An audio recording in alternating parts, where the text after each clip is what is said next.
Hello again. So you might have already listened to my short video on what assumptions are. So the assumptions are these areas that we haven't confirmed ourselves, either because we haven't got the information or because it's not our area of expertise and it's not really that relevant. And they're part of every normal RICS Red Book valuation report. What you need to now think about is what special assumptions are. And special assumptions are quite funny because they're not at all true. They are the opposite of true. We make a special assumption assuming something is different from what we've actually witnessed. And again, we are allowed to use these. However, we need to be very, very careful in terms of discussing them in advance in our terms of engagement and then discussing them again in the contents of the valuation report.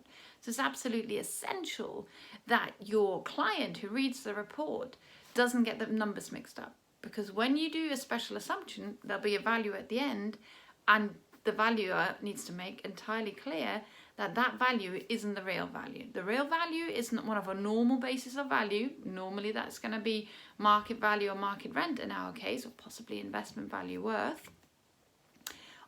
And these special assumptions are separate. So what am I talking about?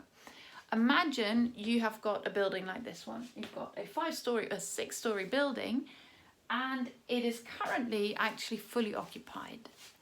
Your client, which could for example be a bank that's lending on a potential acquisition, your client might want to know, what is the market value of the building right now? Yes, that's very important, but what would be the value of the building if it was vacant?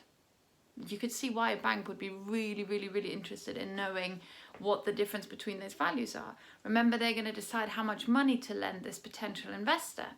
It's all about the loan to value ratio. So they're interested in what we call vacant possession value. So your report might have at the end the bit that they're going to skip to. They're going to look at the 50 pages very briefly, but they're going to get to the bit at the end and it's going to say market rent for this property is whatever it is. Market value for this property is whatever it is. And then it's going to say market value with a special assumption of vacant possession, assuming that your tenant isn't there. So that is legit, but it needs to be specified in the terms of engagement. Where else might we see a special assumption? Well, imagine that this building was under construction. So let's say it's somewhere there. They've sort of started from the bottom up. They've built the first 4 floors, but actually haven't added the other 3 floors. Obviously, that's not really how we build, but you get the drift. It would be reasonable for the valuer to value the building under the special assumption that construction has been completed. We are allowed to do that as long as it's clear that that's not the actual current market value. And what else might we do?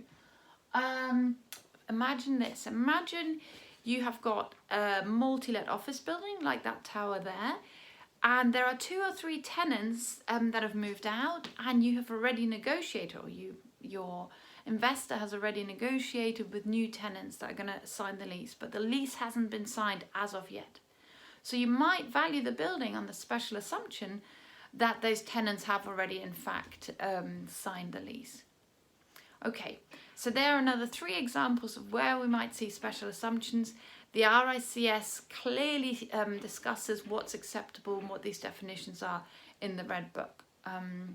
So yeah, thanks for listening.